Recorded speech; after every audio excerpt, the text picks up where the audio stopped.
Well, we're in. And we're out. All right, so today's the day we're going to be installing the drive shaft in the 1965 C10. I think I've got everything ready. We're gonna torque the bolts down. I got the wrench just to get things started.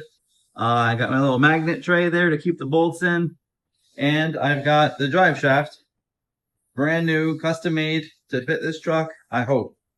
I've never had to measure for a drive shaft before, so I really hope that it's going to work the way that it's supposed to. I guess we're going to wait and see. So stay tuned. I'm going to get this ready to go into the truck, and then we'll slide it in place, and hopefully it fits just right. I'm hoping, worst case scenario, it's a little short, because I could always get a longer slip yoke for the 700 R4 transmission. But we'll see. I hope this one just fits.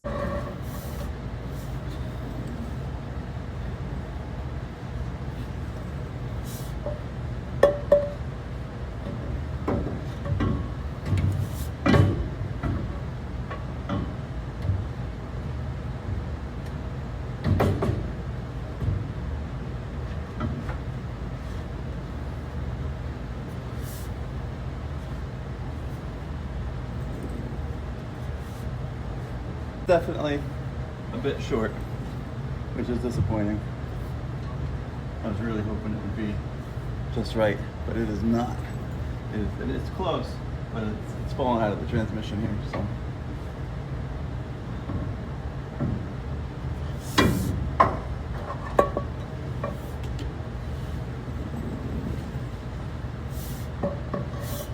Well, luckily I actually have a longer U-bolt or slip yoke for this transmission. So this should take up the difference, and this should be more than enough to make that work properly and not bottom out when the truck is in motion. So I'm gonna get these swapped out and we'll go from there. All right, round two. Let's see how this goes. Hopefully better than the first time.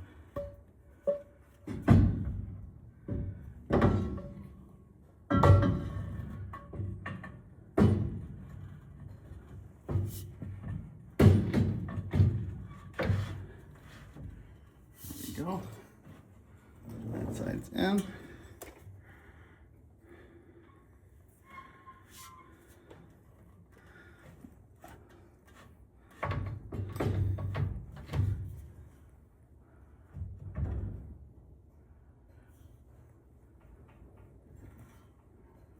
Well, we're in.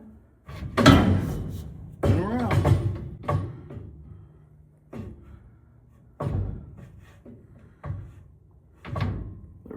Let's get a U-joint in there.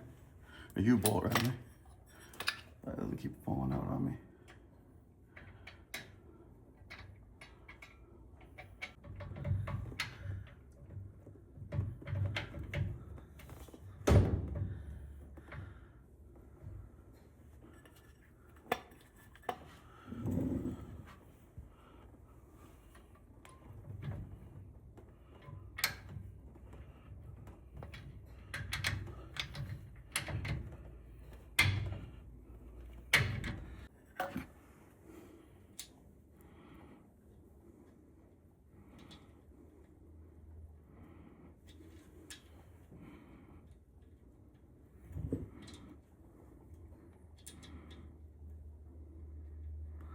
So funny, you never struggle this much getting bolts on until you pull out a camera and start recording.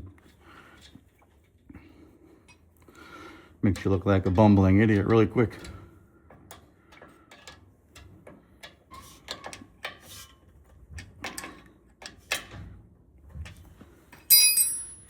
All right, there we go, and that is in. And there's the slip yoke going into the transmission. Hopefully that's okay, actually. I don't know. I'm gonna have to check that out, but it's okay for now. All right, so the drive shaft is too short. The geometry just wasn't right. I didn't like it.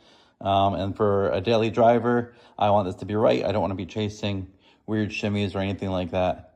So I took the drive shaft back out. I sent an email out to the company I used that made it, and I'm waiting to hear back from them. Hopefully they can just extend it a little bit for me. It's It's only 1.5 inches, so hopefully they can do that or retube it or whatever they need to do, and then it'll be right.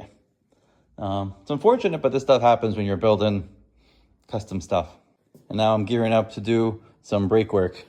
I got my brake flaring tool in here, and pull out some tubing, and we're gonna next step will be getting the brake lines on while we're waiting for the drive shaft. Thanks for watching.